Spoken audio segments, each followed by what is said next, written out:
to do after the Associated Press conducted a review of the 2016 Democratic frontrunner's paid speeches, the ones she gave between 2013 and 2015. And the review discovered that more than 1/3 of the groups that paid Hillary Clinton had business before government. The report went on to say, this is a quote, almost all the 82 corporations, trade associations, and other groups that paid for or sponsored Clinton's speeches have actively sought to sway the government, lobbying, bidding for contracts, commenting on federal policies, and in some cases, contacting State Department officials or Clinton herself during her tenure as Secretary of State. Well, in due diligence, we reached out to the Hillary Clinton campaign for comment on the report. We haven't heard back yet. We'll tell you if we do. Joining us now with reaction, author of Clinton Cash, the president of the Government Accountability Institute, and senior editor-at-large at Breitbart, Peter Schweizer, and the president of Judicial Watch, Tom Fitton. It's great to see you both. First to you, Tom. So the average, about half of American wage earners make under $30,000 a year. Here you had Hillary Clinton getting hundreds of thousands for an hour's work. How great are her speeches? I've never heard her say anything that wasn't banal, but her speeches must have been incredible to get that kind of payment, no? You know, she said she doesn't know why people were paying her that type of money like Goldman Sachs and others, and now we know that this was insurance by these companies that have business before the government, take care of the incoming Clinton administration potentially, so their contracts are secure and they have a seat at the table, or they're not targeted by the Clinton administration. And on top of this, Tucker, she was also getting money from these very same entities while she was Secretary of State through speaking fees to her husband, which were going into their personal accounts. So the corruption began during the State Department administration of Hillary Clinton, not just when she was supposedly a private person. So, Peter, if a foreign leader were doing this, we'd call it what it is, corruption. I mean, if she was an African Secretary of State, we'd say this is corruption. I mean, obviously.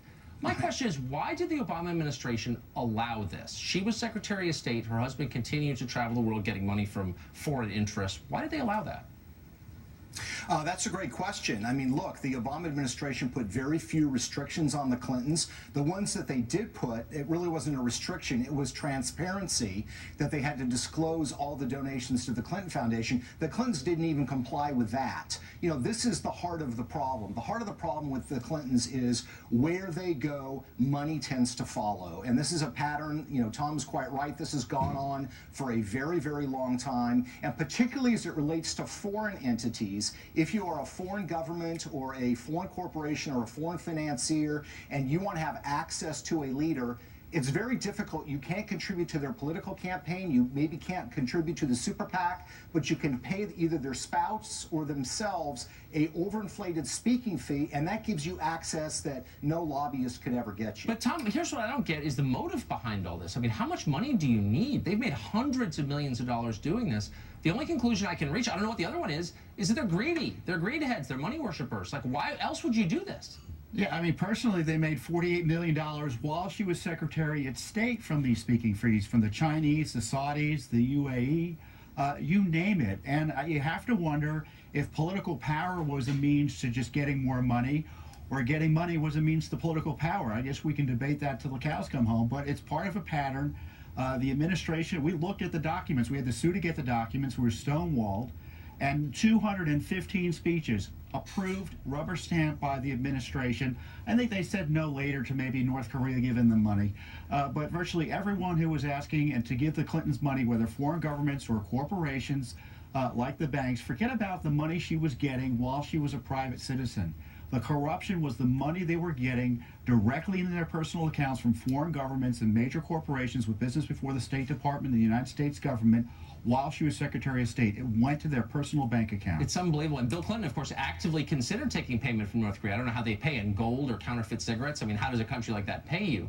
But again, you've, Peter, followed this for many years. You know these people well. I know a lot of Democrats who are gravely embarrassed about this. Hillary's speeches to Goldman Sachs, for instance, that she will not release. Do you think she's going to be able to continue stonewalling demands for their release all the way through into November?